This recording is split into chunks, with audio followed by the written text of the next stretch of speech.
The frigid wind howled like a hungry wolf across the snow-blanketed Montana plains as Isaiah Zimmerman pressed his body against his trembling horse, both of them nearly blind in the unexpected late March blizzard of 1879.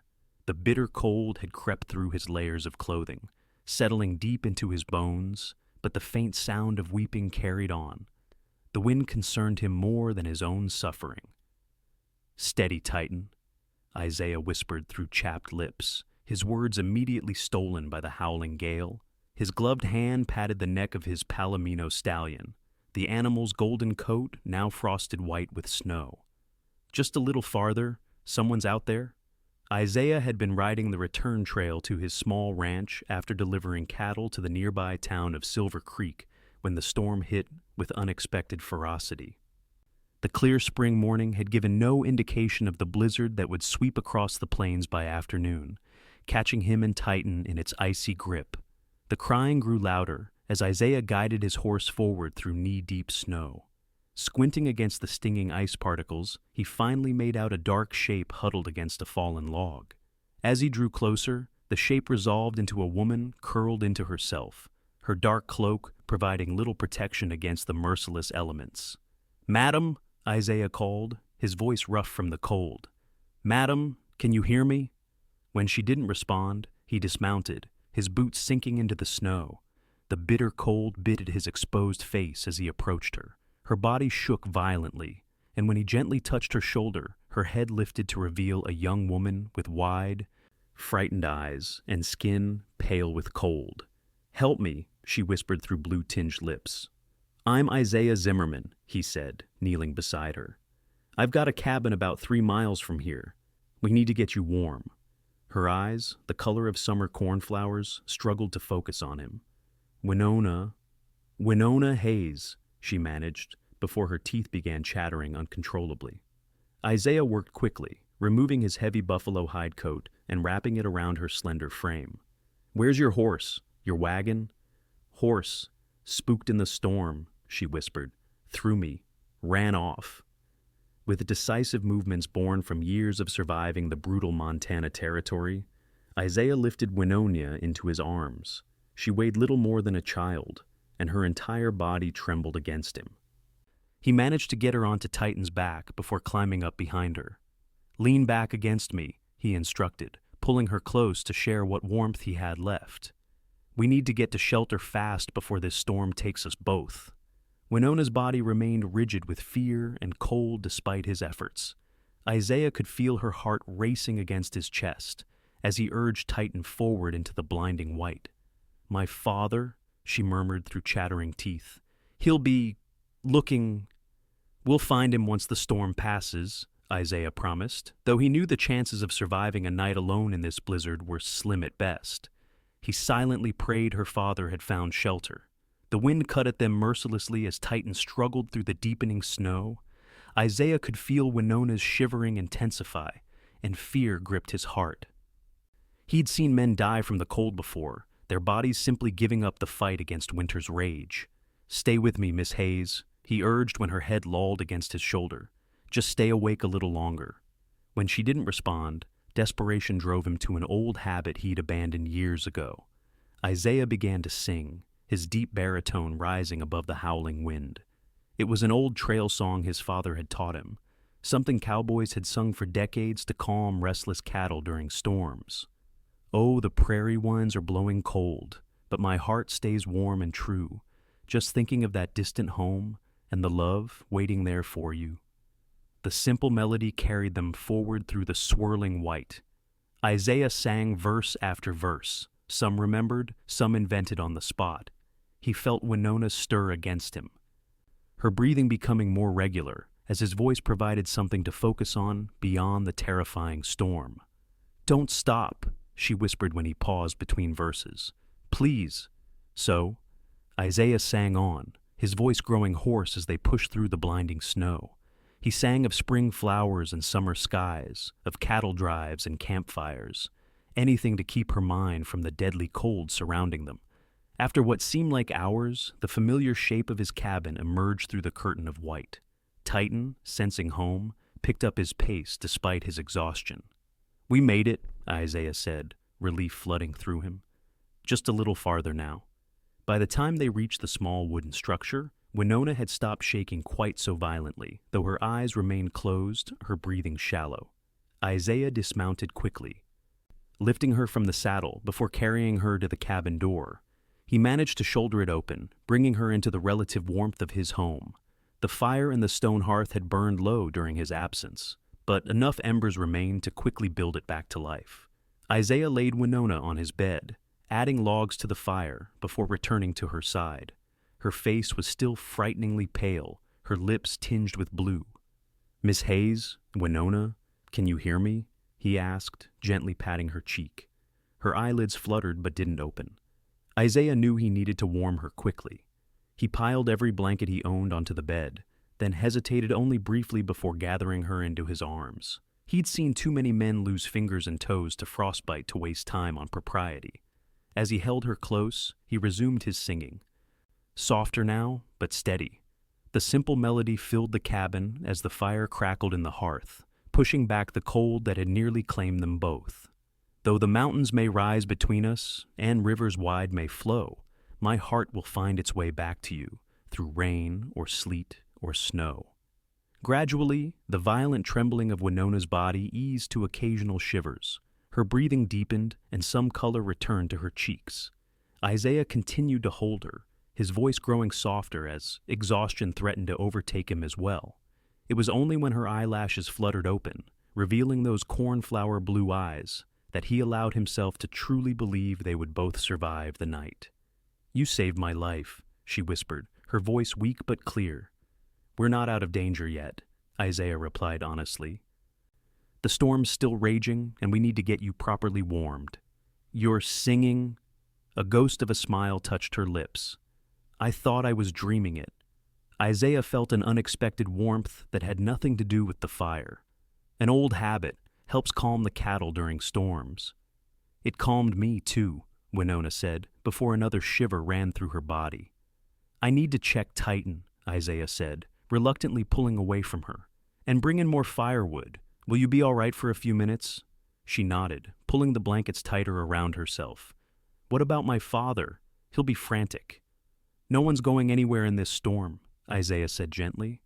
"Come morning, if it's cleared, I'll help you find him."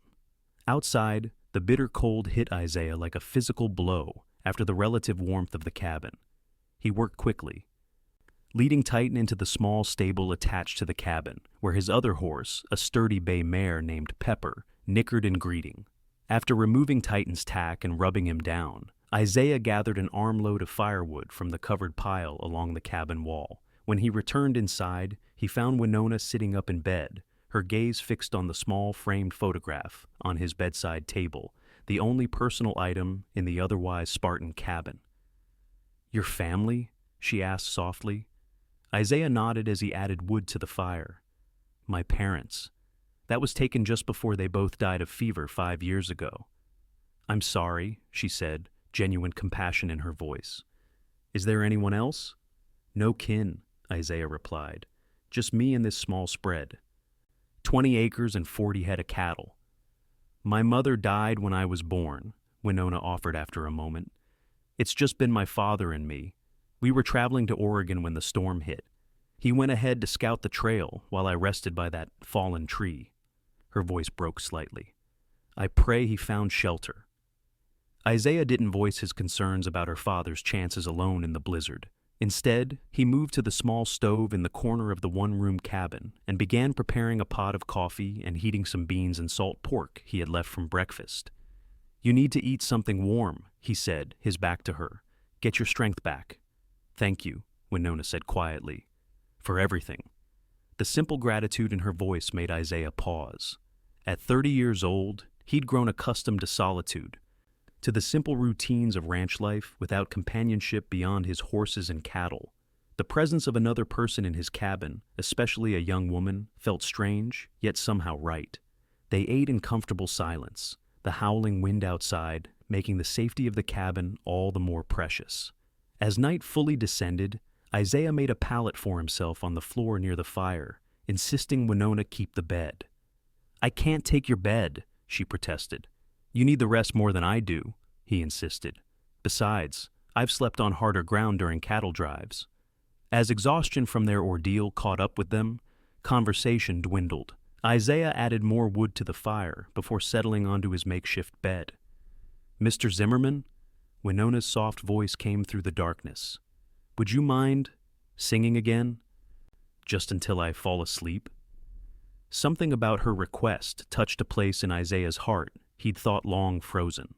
Without a word, he began to sing again, a gentle lullaby his mother had once sung to him. He continued even after Winona's breathing had deepened into sleep, the simple melody filling the small cabin with unexpected warmth. Morning arrived with blessed silence, the howling wind finally having exhausted itself sometime during the night. Isaiah woke to brilliant sunlight streaming through the cabin's single window, reflecting blindingly off the pristine snow outside. He rose quietly, careful not to wake Winona, who still slept soundly in his bed. After stoking the fire and putting coffee on to boil, Isaiah stepped outside to assess the aftermath of the blizzard. The snow stood nearly waist-deep in some places, transforming the familiar landscape into an alien terrain of white hills and valleys. The clear blue sky above promised a fair day, but Isaiah knew the snow would make travel difficult at best. He was feeding the horses when he heard the cabin door open. Winona stood in the doorway, wrapped in one of his blankets, her dark hair loose around her shoulders. In the morning light, with color returned to her cheeks, Isaiah was struck by her beauty in a way he hadn't had time to notice during the crisis of the previous day. "Good morning," she called, her voice stronger than it had been. "I hope it's all right that I made breakfast. It was the least I could do." "More than all right," Isaiah replied, finishing with the horses before joining her. Inside, the smell of coffee and frying bacon filled the small space. Winona had found his meager supplies and managed to put together a surprisingly appetizing meal. As they ate, Isaiah outlined his plan. "The snow's too deep for easy travel, but I need to check if any of my cattle survived the storm. While I do that, I'll keep an eye out for any sign of your father or other travelers." Winona nodded, her expression a mixture of hope and fear. "Do you think he could have survived the night?" Isaiah wanted to offer false comfort, but couldn't bring himself to lie to her. "If he found shelter, yes. Your father sounds like a resourceful man." "He is," she said quietly. "He was a doctor back in Pennsylvania before Mother died. After that, he couldn't bear to stay. We've been moving westward ever since, never staying in one place too long." "And Oregon is to be your new home?" Isaiah asked. "So he says." "Father heard there's need for doctors in the growing settlements there." A shadow crossed her face. "Though I sometimes wonder if we'll ever stop running." Isaiah understood the need to outrun grief. Hadn't he himself buried his pain beneath endless work and solitude after his parents' deaths? "I should go," he said, rising from the table. "The sooner I start looking, the better our chances of finding him." Winona stood as well, determination replacing the vulnerability in her eyes. "I'm coming with you." "Miss Hayes." "Winona," she corrected firmly. "And I won't sit here while you search for my father. I'm stronger than I look, Mr. Zimmerman." "Isaiah," he offered in return, recognizing the stubborn set of her jaw. "And I don't doubt your strength, but the conditions out there are dangerous, yes. But he's my father." Her eyes held his, unwavering. "Would you stay behind if it were your father lost out there?" Isaiah couldn't argue with that logic. "Very well. But you'll need warmer clothes than that dress." He found her an old coat, a pair of wool socks, and boots that were too large but better than nothing when stuffed with rags. His spare hat completed her odd ensemble, making her look like a child playing dress-up in adult clothing. Despite everything, Isaiah found himself smiling at the sight. "What?" Winona asked, noticing his expression. "Nothing," he said quickly. You look ready for a cattle drive." A smile briefly touched her lips before concern for her father reasserted itself. "I am ready. Let's go." They set out on horseback, Winona riding Pepper, while Isaiah led the way on Titan. The going was slow, the horses struggling through the deep snow. Isaiah kept his eyes constantly scanning the white landscape for any sign of movement or color that might indicate a person. "He was heading northwest when we separated," Winona explained as they rode. He said he'd be back before dark, that he just wanted to make sure the trail ahead was passable. Isaiah nodded, guiding Titan in the direction she indicated. They rode in silence for nearly an hour, the only sounds the labored breathing of the horses and the soft crunch of snow beneath hooves. It was Winona who spotted it first, a dark shape against the white, partially buried by a snowdrift near a stand of pine trees. "There!" she cried, already urging Pepper forward before Isaiah could caution her to wait. Isaiah followed quickly, his heart sinking as they approached. The shape was indeed a man, lying face down and motionless in the snow. Winona was off her horse before Pepper had fully stopped, stumbling through the deep snow to reach the prone figure. "Father!" she cried, dropping to her knees beside him. Isaiah dismounted and joined her, gently turning the man over. Dr. Hayes was a middle-aged man with graying hair and a face that, even unconscious, bore a striking resemblance to his daughter. His skin was alarmingly cold to the touch, but when Isaiah pressed fingers against his neck, he detected a faint pulse. "He's alive," Isaiah said, relief evident in his voice. "But barely. We need to get him warm immediately." Winona sobbed with relief, her hands clutching her father's frozen ones. Thank God. Help me get him onto Titan," Isaiah directed, already lifting the unconscious man. "He's stronger and can carry two." Together, they managed to hoist Dr. Hayes across Titan's back. Isaiah mounted behind him to keep him secure, while Winona remounted Pepper. They made their way back to the cabin as quickly as the conditions allowed, Isaiah constantly checking to ensure the doctor still breathed. Once back at the cabin, they faced the same battle against the cold that Isaiah had fought with Winona the previous night, though Dr. Hayes' condition was far more severe. They laid him on the bed, piling him with blankets as Isaiah built the fire up to blazing. "His clothes are soaked through," Isaiah said grimly. "We need to get him out of them." Winona nodded, already working at the buttons of her father's coat with trembling fingers. Together they removed the wet clothing and wrapped him in every dry blanket available. "He needs more warmth," Winona said, her medical knowledge clearly learned from her father becoming evident. Body heat is the most effective way to warm someone with such severe exposure. Without hesitation, she climbed into the bed beside her father, holding him close as Isaiah had done for her. Isaiah added his buffalo coat on top of the blankets, then moved to the stove to prepare hot broth.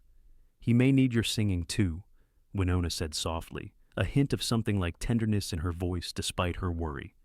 Isaiah felt an unexpected flush of warmth at her words. He cleared his throat and began to sing again, the same trail songs that had carried them through the blizzard. As he worked at the stove, his deep voice filled the cabin, providing comfort that went beyond the physical warmth of fire and blankets. Hours passed with little change in Dr. Hayes' condition. Winona managed to get a few spoonfuls of broth between his lips, but he remained unconscious, his breathing shallow but steady. As evening approached, Isaiah prepared a simple stew from his dwindling supplies, insisting that Winona eat to keep up her own strength. "You should rest," he told her as she sat vigilant beside her father. "I'll watch him for a while." "I couldn't sleep," she replied, though exhaustion was evident in the shadows beneath her eyes. "Try," Isaiah urged. "Just for an hour. I promise I'll wake you if there's any change." After some persuasion, Winona reluctantly agreed, settling into the chair by the fire, while Isaiah took her place beside Dr. Hayes. As she drifted into an uneasy sleep, Isaiah found himself studying the man whose life now hung in the balance. What kind of man, he wondered, would drag his daughter across the country, never settling long enough to call any place home?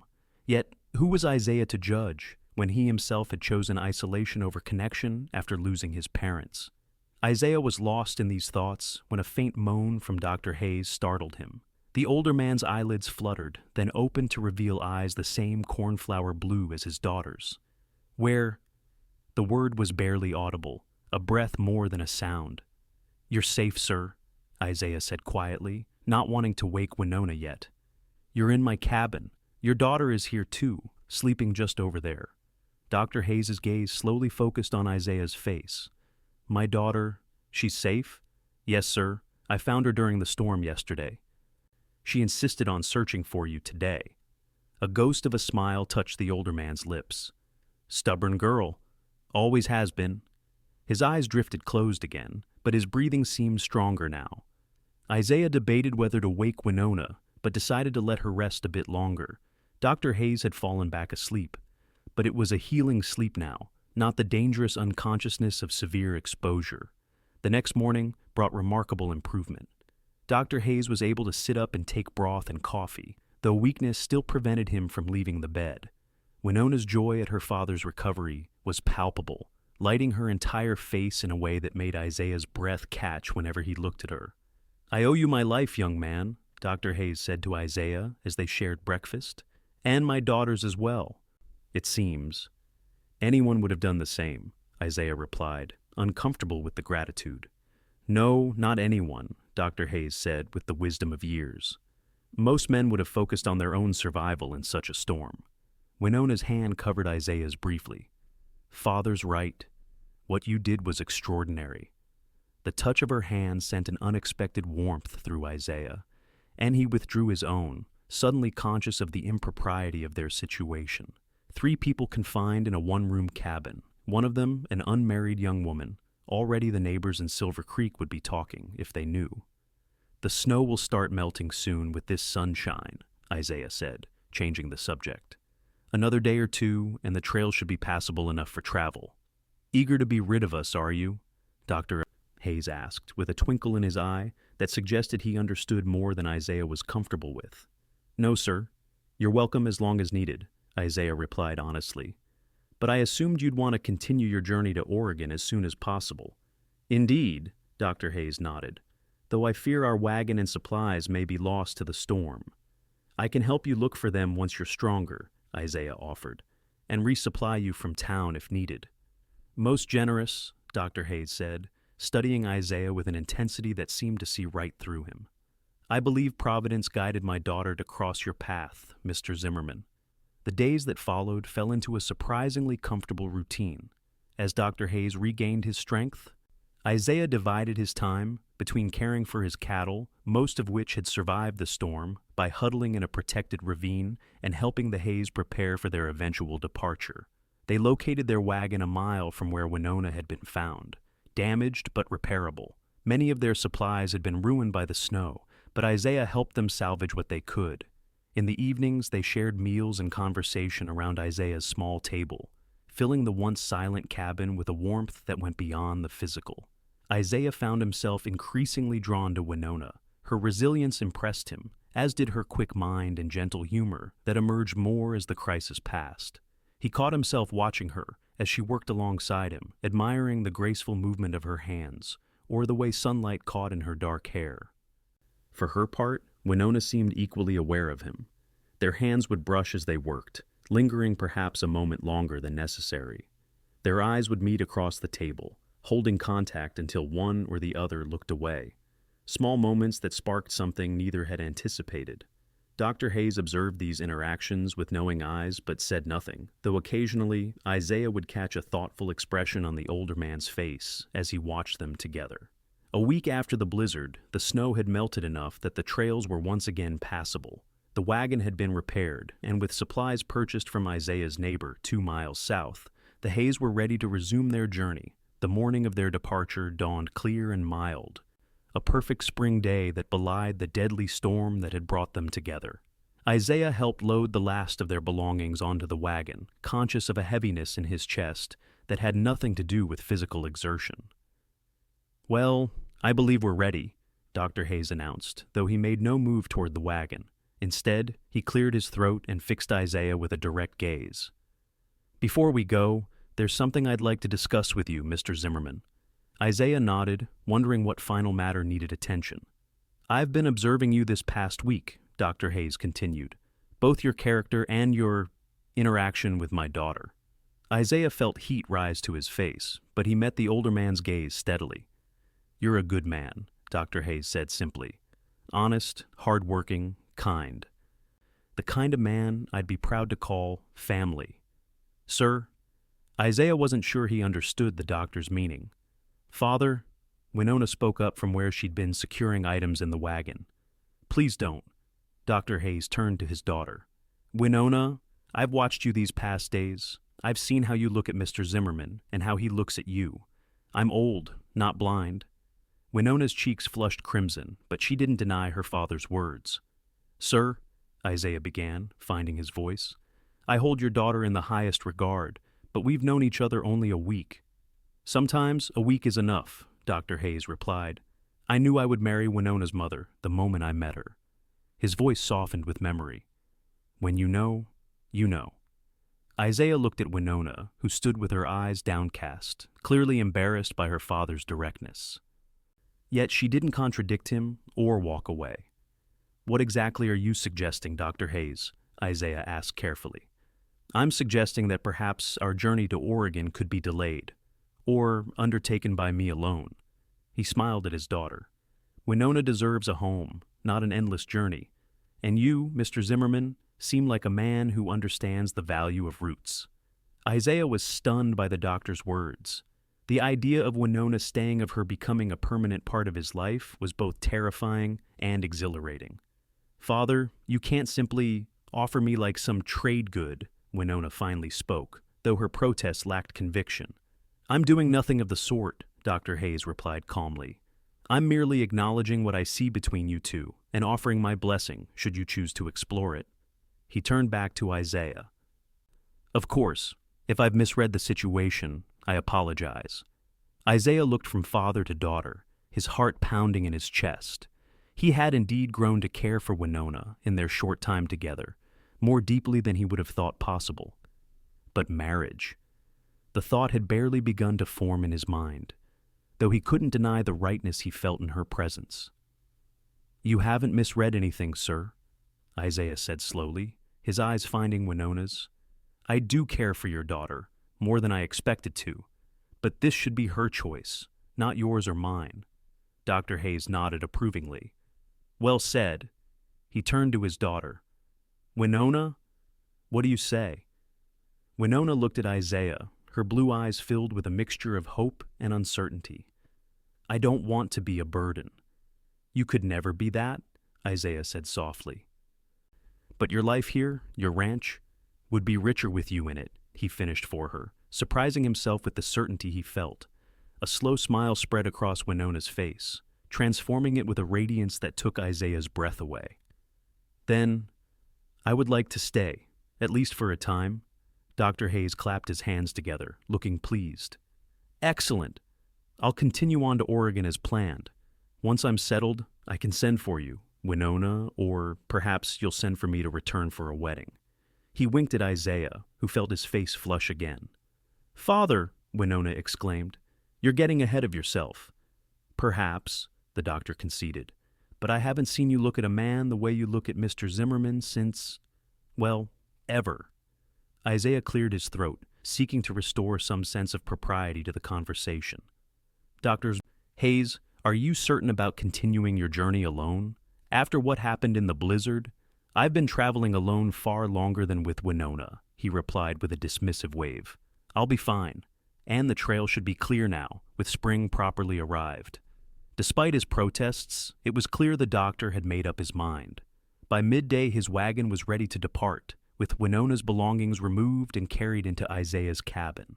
The farewell between father and daughter was emotional but not tragic. There was an understanding between them that this was not a permanent separation, but the beginning of a new chapter for both.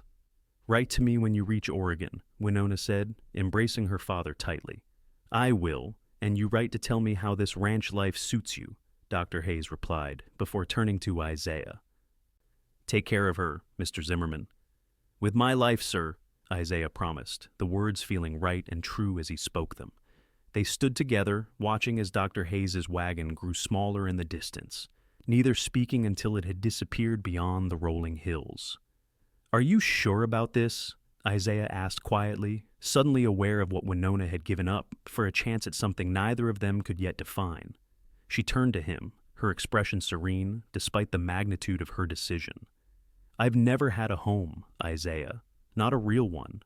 Father and I have been moving since I was 12 years old. Her hand found his, fingers intertwining. For the first time, I feel like I might have found one. Isaiah squeezed her hand gently. It's not much, this place. It's perfect, she replied. looking at the small cabin and the land surrounding it. "It just needs a woman's touch."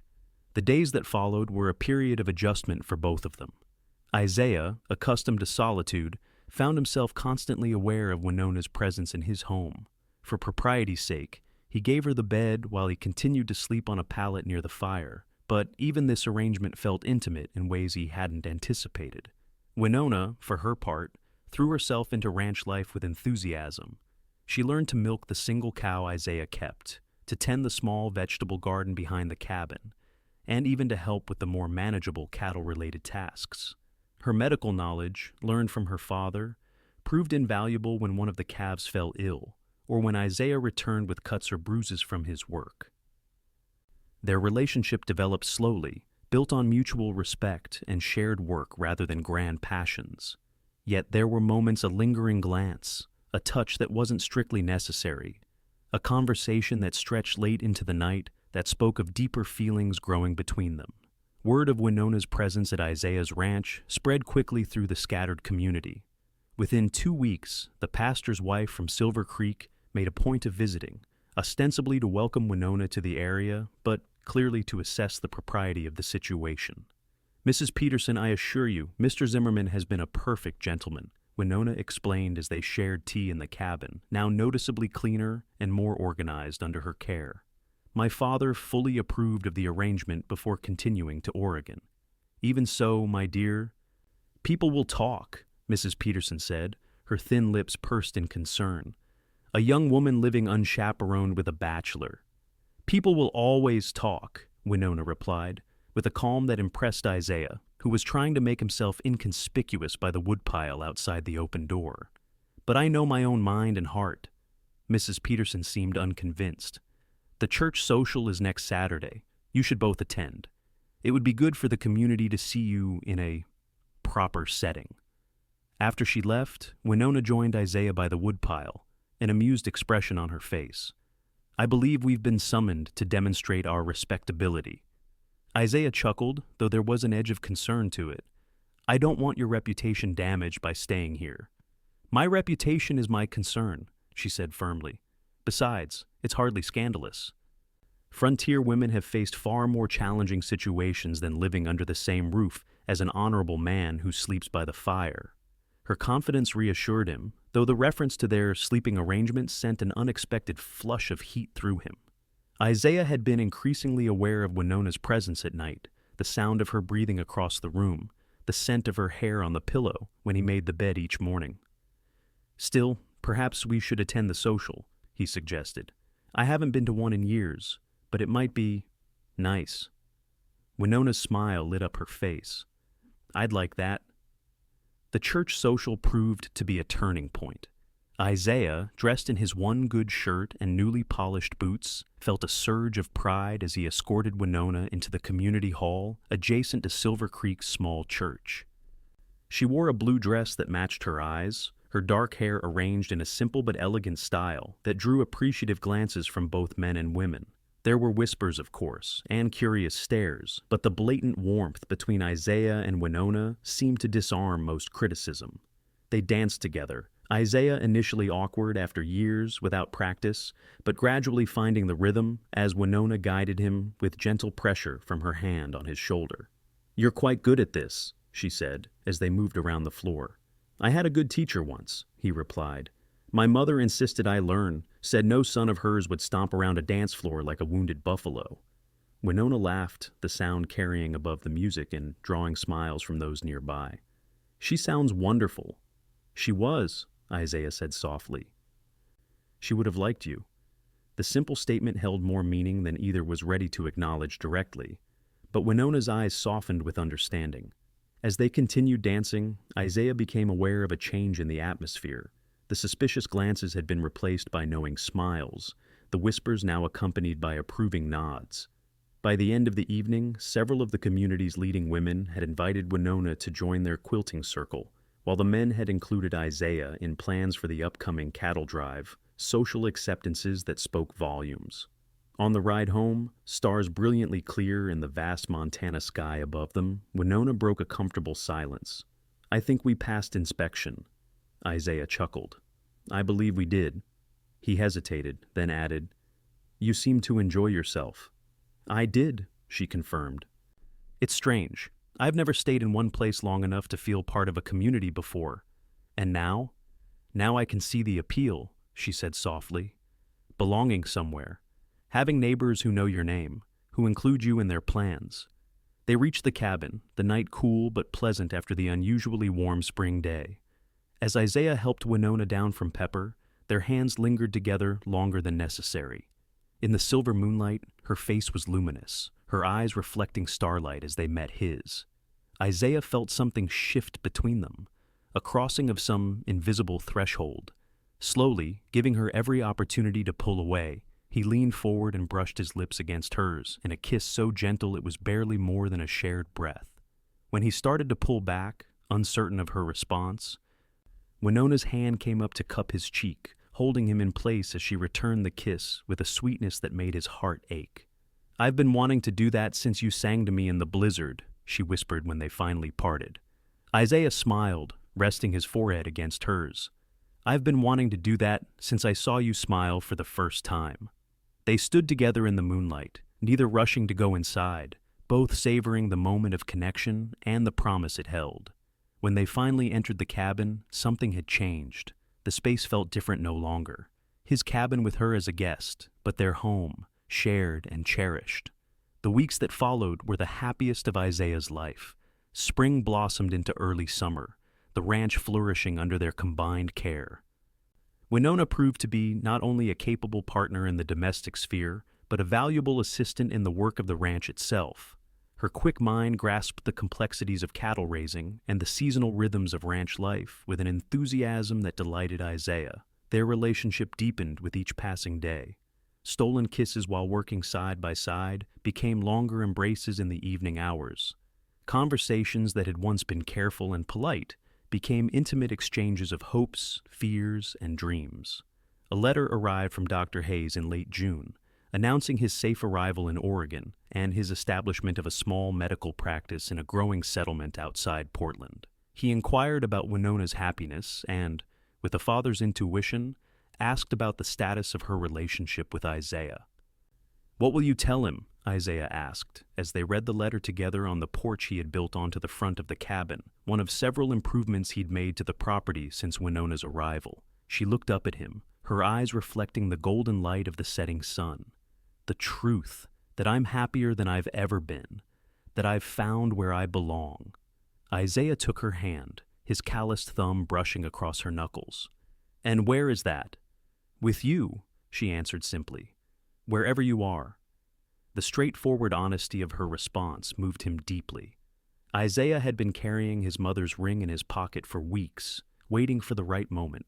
Now, with the summer sun painting the land in gold and Winona's hand warm in his, he knew that moment had arrived. "Winona," he began, his voice suddenly hoarse with emotion. "These past months have been the happiest of my life. Before you, I thought I was content with solitude. Now, I can't imagine a day without you." Her eyes widened as he reached into his pocket and withdrew the small gold ring with its modest pearl setting. "This was my mother's," he said, holding it between them. "She made me promise I'd only give it to a woman I loved with my whole heart." His eyes held hers steadily. "I'm giving it to you, if you'll have it. And me." Tears welled in Winona's eyes, spilling down her cheeks even as her lips curved into a radiant smile. "Yes," she whispered. "Oh, Isaiah, yes." As he slipped the ring onto her finger, Isaiah felt a completeness he had never known before. The ranch that had once been merely a place to exist had become a home, filled with love and purpose that extended far beyond himself. They were married 2 weeks later in Silver Creek's small church, the same community that had initially viewed their arrangement with suspicion, now celebrating their union with genuine warmth.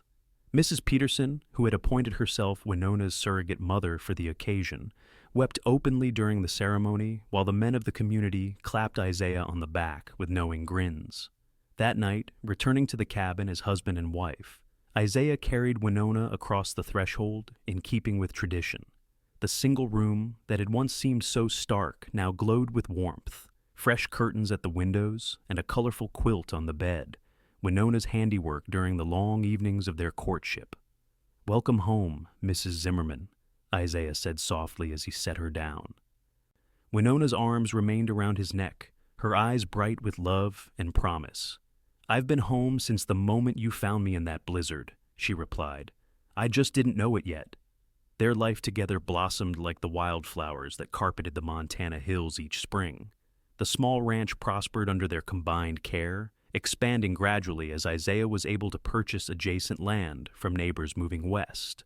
Winona's medical knowledge, learned from her father, made her an invaluable resource to the scattered community, especially to families too far from town to easily reach a doctor. Dr. Hayes visited the following spring, arriving in time to witness the birth of his first grandchild, a daughter they named Elizabeth after Isaiah's mother. The proud grandfather stayed for a month, his medical expertise proving useful during a difficult calving season.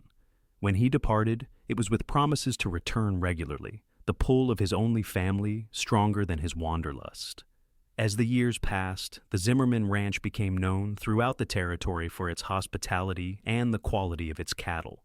Isaiah and Winona added 2 more children to their family, twin boys, who inherited their father's height and their mother's blue eyes. The original one-room cabin expanded into a proper ranch house, with a dedicated room for Winona to treat neighbors' ailments and a large kitchen, where she taught her daughter the recipes passed down from both their grandmothers. On winter evenings, when snow once again blanketed the land, Isaiah would often sing the old trail songs to his children, his deep voice filling the warm house just as it had once filled a cold cabin during a desperate blizzard. Winona would listen from her rocking chair, her eyes meeting his across the room with a love that had only deepened with time. "Do you ever regret it?" Isaiah asked her one such evening after the children had been tucked into bed. "Staying here instead of continuing to Oregon with your father?" Winona set aside her mending and crossed to where he sat by the fire.